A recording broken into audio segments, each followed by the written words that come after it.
ሰላም ጤና ይስጥልን ተመልካቾቻችን እንደምን ዋላችሁ እንደምን አመሻችሁ ከአንከር ሚዲያ ዝግጅት ክፍል ያክብሮ ሰላምታችንን እናቀርባለን።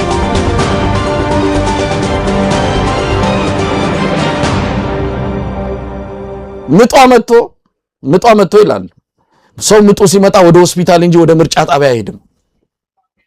ምጧ መጥቶ ግድ የለም ይሄንማ ሳልመርጥ ሳያመልጠኝ ልጅ አልወልድም ብላ ከነምጧ መጣች። መርጣ በአምቡላንስ ተጨና ተመልሳ ወደ ሆስፒታል ሄደች።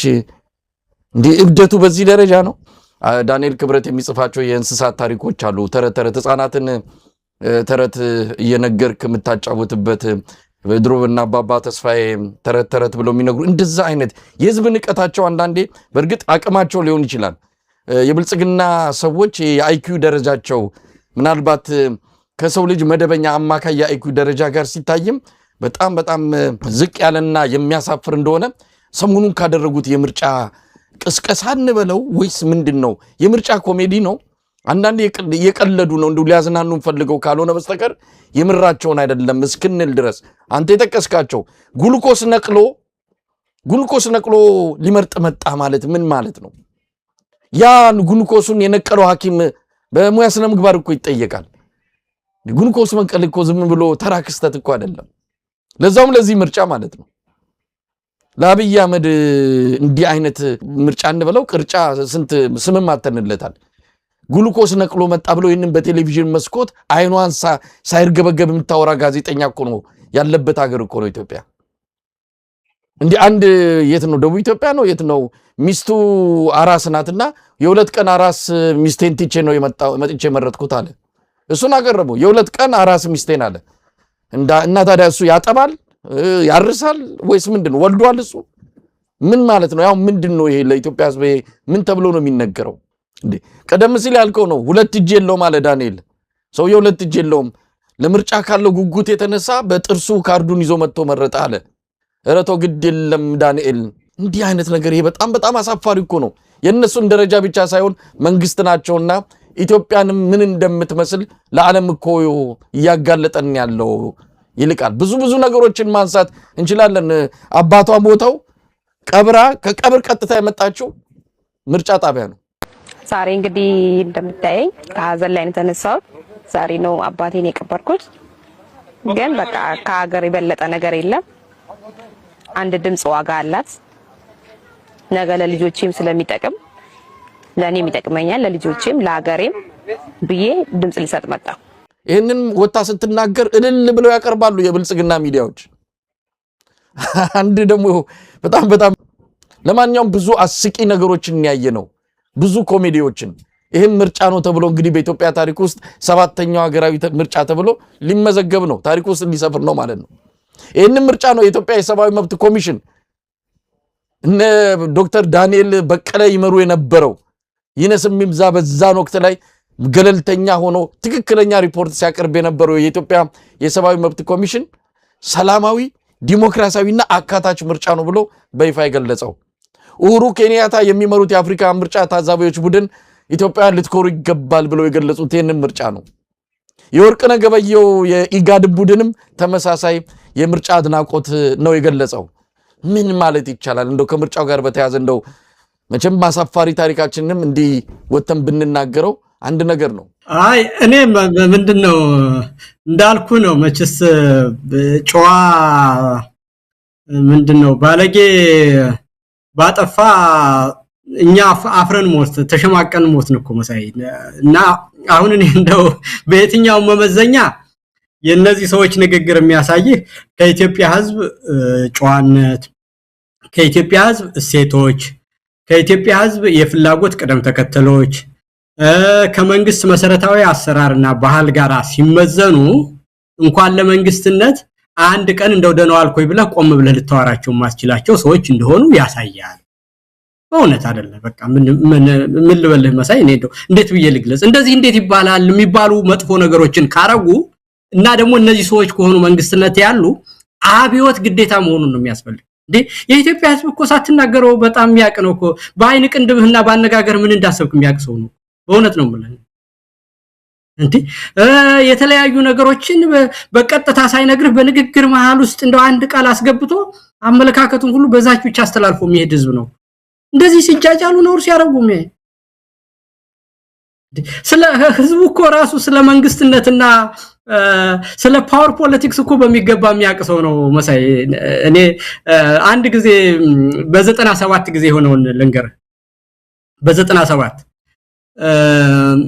እዛ ብርሸለቆ ሰብስበውን አልነበረም በተለያየ ጊዜ ነግሬ ይሆናል እዛ ታግተን ከምርጫ በኋላ በነበረው ዲስፒዩት ጥቅምት አካባቢ ብርሸለቆ ነበር ለ3 ወር ምናምን ማለት ነው ከዛ በኋላ ያንን የብርሸለቆን የጦር ካምፕ ለስልጣና ሲፈልጉት ለወታደር በየአካባቢያችን ወደ የመጣንበት እስረኛው በተኑት ማለት ነው ከጎንደር የመጡትን ወደ ጎንደር ምዕራብ ጎጃም ምስራቅ ጎጃም እንደዚህ በየአካባቢው አደረጉና በተኑት ማለት ነው እዛ የነበረው ከሁሉም ከአማራ ክልል ያለውን ነበር በአብዛኛው ከሸዋ በስተቀር ያለውን የሰበሰቡት እና እኔ ደብረ ማርቆስ እስር ቤት ነበር ዋናው ወህኒ ቤት የሚባለው ይሄድ ነው ማለት ነው እና እዛ ያሉ ሰዎች ያወሩትን ነው ምነግርህ እኔ አሁን እንደዛና ቅንጅቶች ነበር ምንባል አንድ እስር ቤት ነው ያለነው አንድ 50 60 እንሆናለን የዛን ጊዜ ያለነው እና በሞት ፍርድ ያሉ እድሜ ልክ የተፈረደባቸው በተለያየ ወንጀል ያሉ ትላልቅ ሰዎች ግን በስተትም በመጠጥም በተለያየ መንገድ ያሉ ግን አመለካከታቸው በጣም ኃይለኛ የሆኑ ሰዎች አሉና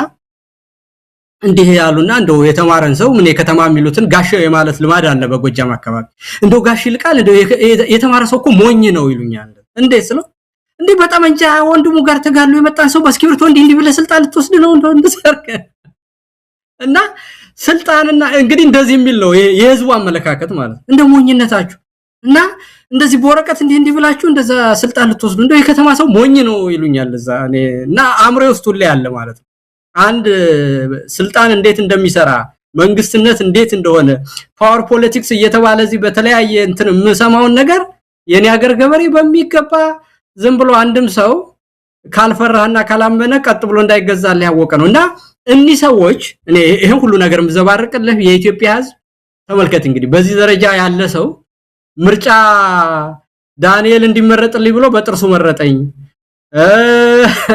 ከአራስ ቤቷ ተነስታ ሄደች ይያለ ለኢትዮጵያ ህዝብ ነው ይሄንን የሚነግረው ማለት መጀመሪያ ኢትዮጵያ ህዝብ ምርጫ የሚባለው ነገር በየት አይቶ ታውቆ ነው ያ የሚያማልለው ማለት ነው ለዛውም ከዛ ተነስቶ ለማይሄድ አሁን ሶሻል ሚዲያ በየመንደሩ ባለበት ስለዚህ የነ ዳንኤል የማሰብ አቅም ከዚህ በላይ የሆነ በጣም መጥፎ ነገር ከዚህ በኋላ ያሰማናል አይደለም ድርጊት ያስፈጽምብናል ይሄው ከምርጫ ማግስት እኮ እንዲህ ያለ ጦርነት እና እንዲህ ያለ አሰቃቂ ድርጊት ተፈጠረ አሪስ ውስጥ አሁን የምናየው እና ነገም በዚህ አስተሳሰባቸው ከሆነ ሀገር የሚመሩት እንደዚህ ያሰቡ ከሆነ እና እንዴት እንደሚያስቡ ካየናቸው እነዚህን ሰዎች ካላስወገድን በስተቀር መሳይ ደጋግሜ ነው የምናገረው እንዴት ትላለ ሰው ታዲያ ይሄን ነጭ ውሸት አይደለም እኮ ነጭ ቅሌት ውሸት አይደለም ይሄ እኮ ውሸት አይደለም የማሰብ አቅምን ደረጃ የሚያሳይ ነው እንደዚህ ሰው አራ ሰው ያምነኛል ብሎ ካለ ሞኝም ልክ አለው ጅላጅልነትም ልክ አለው አታላይነትም ልክ አለው የነዚህ ሰዎች ግን ለማህበረሰብ የሚነገርን ነገር በዚህ ደረጃ ተናግረው ይሄው መሳቂያ ሲሆኑ ተመልሶ ይሄንን እንኳን እንደሚሆኑ ካላወቁ ሌላ ትልቁም ነገር በአገር ደረጃ ያለን የኢትዮጵያን ህዝብ ችግር ማታቀዋል ውስብስብነቱ ከታሪክም ከተለያየ ነገርም ያለው የኢትዮጵያ ፖለቲካ ችግር ድሪቶ የሆነ በቀጠናችን ያለውን ነገር በአለም ያለውን ሁኔታ አስብና ቤተ መንግስት የተቀመጡ ሰዎች ደግሞ እንደዚህ የሚያስቡ ሰዎች መሆናቸውን ካየ ከዚህ በላይ ሌላ ብዙ ማት እንደሚመጣ ማወቅ ይሄ ነብይነት ይጠይቃል የፖለቲካ አዋቂነት መሆን ይጠይቃል መሳይ እና ሌላ ምንም መውጫ መንገድ እንደሌለው አውቆ ህዝብ ማቄን ጨርቄን ሳይል እነዚህን ሰዎች ከ4 ኪሎ ካላባረረ በስተቀር ሌላ ምንም እንደው ወዲያ ብንለው መንገድ የለውም መሳይ ይልቃል ምናልባት እነዚህ ሰዎች ራሳቸው ይናገራሉ መልሰው ራሳቸው የተናገሩትን ያዳምጣሉ ከዛ ደስ ይላቸዋል እንደዛ አይነት ነገር ነው አሁን በቴሌቪዥን የሚባለው ነገር በሙሉ የብልጽግና ባለስልጣናት ልክ እንደ ትልቅ ስኬት ነው የሚያወሩት ራሳቸው መልሰው እንደ ገደል ማሚንቶ እየሰሙት ምን ያህል ትልቅ እንደሆኑ ለራሳቸው የሚሰጡት ነጥብ ያው በቅርበትም ስለምናቃቸው ነው እርስ በርስ እየተደዋወሉ እኮ እንትና እንዲያለ እንትና እንዲሰምታል እኮ የሚባባሉ ናቸው እርስ በርስ ምን የሚባለው ነገር እኮ ነው ስለዚህ ከዛ መውጣት አይችሉም እዛው ሲርመጠመጡ የሚውሉ አንዳቸው ካንዳቸው የማይሻል ዕውቀት ያላቸው ያው የመጡበትንም መንገድ ይታወቃል እኮ እድሜ ላይ ያዲግ መቼም በቀን በባትሪ ደካሞችን ፈልጎ ወደ ላይ አወጣቸው በኮታ ተሰብስበው መጡ የምንድነው የምራጮች ስብስብ ዛሬ ሀገሪቱን ለእንደዚህ አይነት ውርደት ዳረጓት። ከእጅ አይሻል ዶማ እኮ ነው የሆነው ይልቃልና ከነሱም ደና ነገር መጠበቅ በርግጥ የሚቻል አይደለም። ግን በራሳቸው ስታንዳርድም መቆም አልቻሉም ነው በራሳቸው ባወጡት በብልጽግና ስታንዳርድ። የምርጫ እኮ የሚያሳየው ብልጽግና በራሱ ባወጣው ሜዳ በራሱ ባወጣው ህግና ደረጃ እንኳን መጫወት አልቻለም። ከጊዜ ወደ ጊዜ ደረጃውን እያወረደ እየዘቀጠ መምጣቱን ምርጫው አሳየን እኮ። ከየቦታው ምን ሰማው ያደረጉት ነገር በአማራ ክልል ምናልባት በተወሰነ ደረጃ ልንመለከተው እንችላለን። በአማራ ክልል ምርጫ አልተካሄደም። ራሱ ምርጫ ቦርድ በሚባለው በዓለም አቀፍ መስፈርት ሳይሆን በኢትዮጵያ ብሔራዊ ምርጫ ቦርድ ባወጣው መስፈርት አማራ ክልል ላይ ምርጫ አልተካሄደም።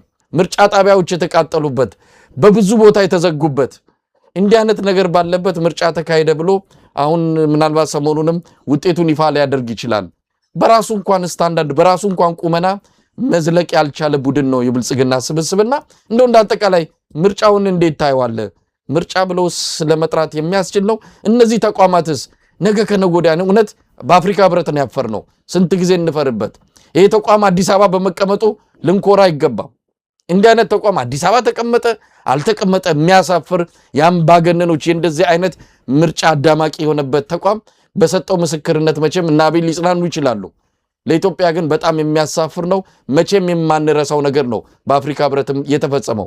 ለማንኛውም አጠቃላይ ምርጫውን እንዴት አየው? እንደው መሳይ ከዚህ የተረዳሁት ነገር አሁን ይሄን ያህል ምንድነው ከምንም ነገር በላይ ቀለው ለምን ታዩ እንደዚህ መሳቂያና መሳለቂያ ለምን ሆኑ ካል ዋናው ነገር መንግስትን መንግስት የሚያደርገው ከህዝብ ጋር ያለው ግንኙነት ነው። የተወሰነም የህብረተሰብ ክፍል ቢሆን በዛ የፖለቲካ አመለካከት በዛ ሪዮት ዓለም በዛ አስተዳደር ጥቅሜንና ፍላጎቴን ያስከብርልኛል ይሄ መንግስት ብሎ የሚያምን የተወሰነ የህብረተሰብ ክፍል ሲኖር ነው። አምባገነንም ይሁን በብሔር የተደራጀም ይሁን ንጉሳዊም ይሁን ለመኖር መሰረቱ ያ ከህዝብ ጋር ያለው ግንኙነት ነው። አሁን ባየነበት ሁኔታ ግን ያየነው ምንድነው ካልከይ መሳይ እነዚህ ሰዎች ከህዝብ ጋር በሙሉ የተነጠሉ መሆኑ የሚያወሩት ነገር የሚናገሩት ነገር ለማድረግ ብለው ለማስፈጸም በሄዱበት በአማራ ክልል በዳታ ስታየው 97% ቦታ ላይ ምርጫ የሚባለው ነገር ቴክኒካሊ አልተደረገም አልተከናወነም ጭራሽ ማለት ነው። ይሄ አምባገነኑ ኖታች ድረስ አስገድዶ ማድረግ ወይም ደግሞ በምርጫው ቦታ ላይ እንደተደረገ መቁጠር ሌላ ነገር ነው። ግን በድርጊት ደረጃ እዛ ቦታ ላይ 97% በሚሆነው የአማራ ክልል ቦታ ላይ ምርጫ መደረግ በሚገባው ቦታ አልተደረገም የምርጫ ክልሎች ላይ ማለት ነው። ይሄ ማለት እንግዲህ በአፈጻጸም የሚያስፈጽምበት የመንግስት መዋቅር እንደሌለው፣ ሁለተኛ ነገር ደግሞ የሚዋራው ነገር ሁሉ ጆሮን ጭው የሚያደርግና የሚያስቅ ከሆነ የሚያነሳቸው ሐሳቦች ሁሉ በህዝብ ልቦናና አእምሮ ውስጥ አድረው ልብና አእምሮውን ይዘው ነገ ህዝብ ከጎኑ እንዳይሰለፍ የበለጠ አብሮት ያሉ ሰዎች እንኳን እንዲያፍሩበት ያደረገ ነገር ነው። ስለዚህ ይሄ መንግስት የሚኖርበት ይሁንታና ቅቡልነት የሚባለው ጨርሶ ማለቁን አረጋግጦልናል። ሁለተኛ ነገር ደግሞ ይሄ ኢቨንት ራሱ በደገሰው ድግስ ዓለም የኢትዮጵያ ውስጥ ያለው መንግስት ምን እንደሚመስል እንዲያይና በአጠቃላይ በዓለም ላይ ያሉ የሰብአዊ መብት ድርጅቶች፣ ሚኒስትሪ ሚዲያዎች፣ ታዋቂ መጽሔቶች ሁሉም ይሄ ነገር በመኖሩ የፈለከውን ያህል ኢቨንት ብትፈጥር አሁን ስለ ኢትዮጵያ አንድ ሳምንት ሙሉ እንዲወራና መወራት ብቻ አይደለም ትክክለኛው የመንግስት ገጽታ ለዓለም እንዲታይ ያደረገ ነገር ነው ማለት እና እነዛ ሁሉ ነገሮች እንዲሰሩ ስላደረገ የነሱም ደግሞ ምንነት በሚናገሩት ነገርና በሁኔታው እንዴት እንደሆኑ እንዲወጣ ስላደረገ በሌላ መንገድ ደግሞ በተግባር በተጨባጭ ደግሞ መሬት ላይ ምንም ነገር ማድረግ እንዳልቻሉና 97% የሚሆነውን የአማራ ክልል ውስጥ ምርጫ ማድረግ እንዳልቻሉ ቢያንስ በተጨባጭ ማውቀው ነው ነገር። ከዛ በኋላ ደግሞ እንግዲህ በኮታ ነው መንግስቱ ያለው አይደል መሳይ በኮታ አይደል የተዋጡት የአማራ ተወካይ እንግዲህ ተብለው እኮ ነው ዳንኤል ክብረትና ተመስገን ጥሩነህ ያሉ አይደል እና እነዚህ ሰዎች የሚያወሩትን ነገር በሚዲያ ያያቸው እንግዲህ አሁን ምርጫ ተካሂዶ መንግስት ምንድነው ህዝብ ምንድነው የህዝብ ቅቡልነት ምንድነው የሚለውን ስታይኮ አሁን ተመስገን ጥሩነህ የአማራን ህዝብ ታሪክ አስብና ጥንታዊነቱን ህግ አክባሪነቱን ለሀገር ያሳለፈውን ነገር ያለውን የስነ ጽሁፍ የታሪክ የብሂል የነዛን እምቅ ሀብቶች ሁሉ አስብና የሚናገረው ነገር ይኸው እንግዲህ አማራ ተወካይ ተብሎ ተመስገን ጥሩነህ ምክትል ጠቅላይ ሚኒስትር ኢትዮጵያ ውስጥ የሆነ ሰውዬ በገጹ የሚለው እኔ እኮ ቀደም ብያለሁ እኮ እንደው አንዳንዶቹ የነሱን ስም ለማጥፋት የሚዲያ ሰዎች ሳቦታጅ አርገዋቸው ነው እንኳን እንዳትል እኮ ነው ራሳቸው በገጻቸው ዳንኤል ክብረትና ተመስገን ጥሩነህ እንደውም አሁን እኔ አብይ ሳይሻል አይቀርም እውነት ነገር አይካልከ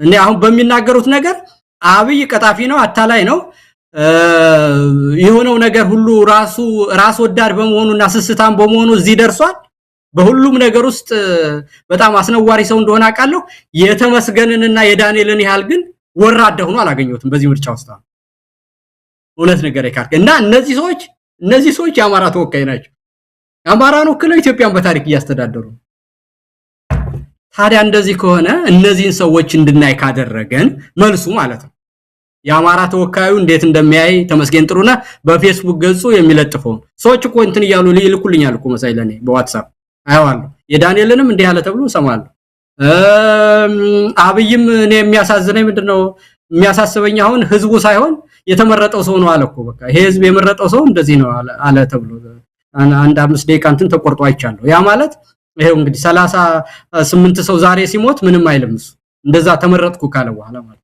እና እነዚህ መሆናቸውን እንድናይ ስላደረገን በድምሩ ይሄንን ምርጫ በአንድ መልኩ ልናመሰግነው ያስፈልጋል ዓለም እንዲህ አርጎ እንዲያይ እነዚህ ሰዎች ራቁታቸውን የቀሩ ምን ያህል ወራዳ ሰዎች ቤተመንግስት እንደተቀመጡ እንዴት እንደሚያስቡ በራሳቸው ጽሁፍ ትንተና ሳያስፈልገን መረጃ ሳያስፈልገን ራሳቸው ወጥተው በአደባባይ የሚናገሩ እንዴት ያሉ እንደሆኑ እንድናቅ አድርጎናል ስለዚህ አብዮት ለማካሄድ ከህዝብ ጋር የተፋቱና እንደዚህ እንደው ተቆርጦ የተንጠለጠለ ነገር መሆኑን አውቀን በመጨረሻ ይሄንን ወዲያ ብሎ መጣል ብቻ እንደሚያስፈልግ እንድንረዳና ሁሉም ሰው ምንም አይነት ግንዛቤ ኑሮ በየትኛውም ደረጃ ያለ ሰው እንዲያውቃቸው ያደረገ ክስተት ነው አልፏል ነው ማለት ይልቃል እንግዲህ ያው ስለ ምርጫው ብዙ ማለት አይቻልም እንግዲህ አጠቃላይ የምርጫው ሁኔታ ኢትዮጵያ ውስጥ ምርጫ መደረግ የለበትም ምክንያቱም ለምርጫ የሚሆን ምንም አይነት አስቻይ ሁኔታ የለም የሚል ይሄ ብልጽግናን ከመደገፍ ካለመደገፍ ሌላ ሚያዝ አይደለም ነባራዊ ሁኔታ ነው መሬት ላይ ያለውን እውነት ለሚያነብ ለማንም ሰው ኢትዮጵያ ውስጥ ምርጫ ማድረግ የሚቻልበት ምንም አይነት ሁኔታ የለም ጋምቤላ ምርጫ ሊደረግ 2 ቀን ሲቀረው እኮ ማንኛውንም የተሽከርካሪ ገደብ የጣለው የክልሉ መንግስት ነው ሰላም የለም ብሎ እንዴት ነው ሰላም የለም ይያልክ ምርጫ መታካይዶ እንግዲህ በአማራ ክልል ፋኖ በኦሮሚያ ክልል ኦላ ይህንን ገደብ ጥለዋል በእንዲህ አይነት ሁኔታ ምርጫው እኮ እየተካሄደ በኦሮሚያ ሰሜን ሸዋ ዞን እኮ እገታና ግድያ ይፈጸም ነበር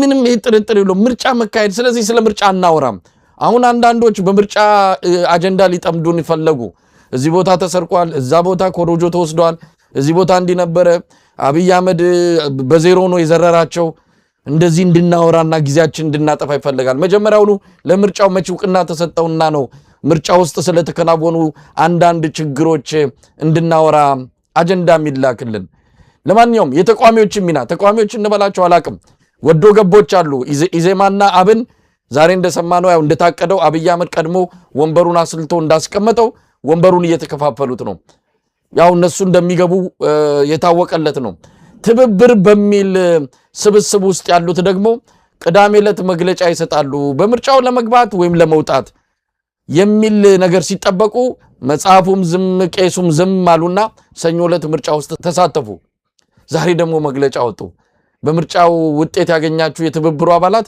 ወደ ምክር ቤት ወደትኛው ወደ ክልልም ሆነ ወደ ፌደራል ምክር ቤት እንዳትገቡ ብለው መግለጫ ወጡ ምን አይነት መግለጫ ነው ምርጫ ውስጥ ገብተ አትግቡ ይያለ ሰው እየጠየቃቸው እየተማጸናቸው አሻፈረኝ ብሎ ምናልባት የሆነች ነገር ከወዳደቀች እናገኛለን ብሎ ገቡ እንግዲህ ውጤት እንዳላገኙ እየሰማን ነው ውጤትም ሊያገኙበት ይችላል አይደለም አብይ አህመድ ለነሱ ሳይሆን ለኢዜማና ለአብን ነው መስጠት የፈለገው አሁን እንዳትገቡ ብሎ መግለጫ ማውጣት ምንድነው የምን አቤት ማለት ነው ለማንኛውም እንዴት አያችሁ ከዚህ በኋላ እንደነዚህ አይነት ፓርቲዎችን ይዞ ኢትዮጵያ ውስጥ ለውጥ ማምጣት አይቻልም ከግራም ከቀኝም ያለውን የኢትዮጵያ ሕዝብ በደንብ ማየት አለበት የምር ተቋሚ ማን ነው የምር እስከ መጨረሻው ከኢትዮጵያ ሕዝብ ጋር ቆሞ መስዋዕትነት የሚከፍል ፓርቲ አለ ያንን በደንብ መመዘንና መፈተሽ ያስፈልጋል። ዝም ብሎ በአንዳንድ ንግግሮችና እንዲህ በብልጣብልጥ የፖለቲካ ጨዋታዎች የኢትዮጵያ ሕዝብ ተሸንፎ ድምጹንና አመኔታውን መስጠት የለበትም ነውና